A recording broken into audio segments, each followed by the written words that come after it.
জিন্দাবাদ জিন্দাবাদ তকবীর নারায়ে তকবীর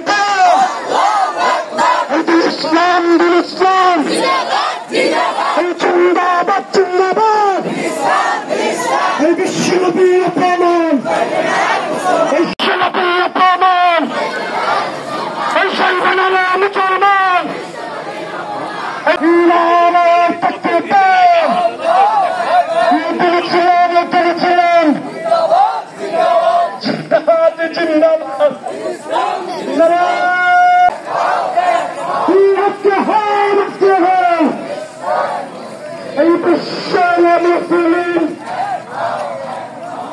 আমাদের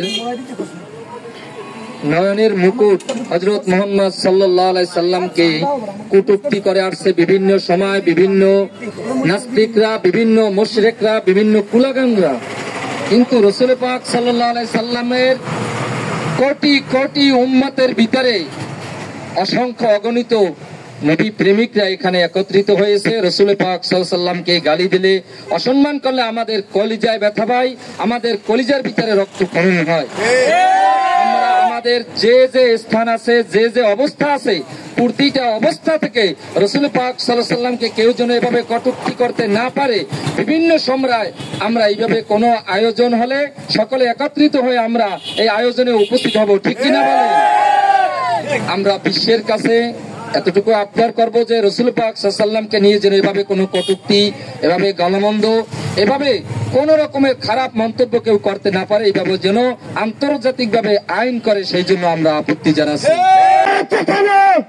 আমাদের কলিজার টুকরা মানবতার মহান নেতা জনাব হযরত মুহাম্মদ সাল্লাল্লাহু আলাইহি ওয়াসাল্লামকে নিয়ে যদি কটূক্তি করা হয়, এই শান্ত বিশ্বকে যদি কোন কুলাঙ্গার বিশ্বনবীর চরিত্রে কালো দাগ বসিয়ে অশান্ত করতে চায়, গোটা পৃথিবীর 200 কোটি মুসলমানের চার চাকে তাইরে চোখে দেখতে পারবে।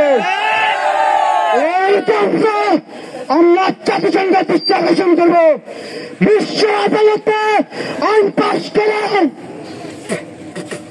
মানবতার মহান নেতা জনাব হযরত মুহাম্মদ সাল্লাল্লাহু আলাইহি ওয়াসাল্লামকে নিয়ে যারা কটূক্তি করবে তারা মানবতার শত্রু।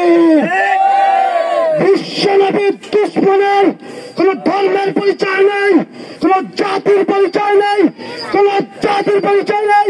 বিশ্বনবীর শত্রু মানবতার শত্রু। হয়েছি আমরা সকলেই জানি, জানা কথা আর কি জানাবো। যাদের হৃদয় রক্তকরণ হয় তারা এখানে উপস্থিত হয়েছি। আসলে রাসূলের প্রেমিক, রাসূলের যেখানেই একটা গালমন্দ করা হয় আমরা তো দেখি নাই, শুনেছি, ইন্টারনেটে দেখেছি, ফেসবুকে দেখেছি, ইউটিউবে দেখেছি, যারা নেট ব্রাউজ করেন তারা দেখেছেন। আসলে যারা মুমিন তাদের হৃদয়, প্রতিটা হৃদয়ে ফোটায় ফোটায় রক্তক্ষরণ হয়। আমরা তো অন্য কোন ধর্মের কোন বিশেষজ্ঞ যারা থাকে তাদেরকে নিয়ে কটূক্তি করি না, যার ধর্ম সে পালন করবে। আমরা আমাদের লিডার, আদর্শ, আমাদের হযরত মুহাম্মদ সাল্লাল্লাহু আলাইহি ওয়াসাল্লাম হচ্ছে আমাদের আদর্শ, আমাদের আইডিয়াল।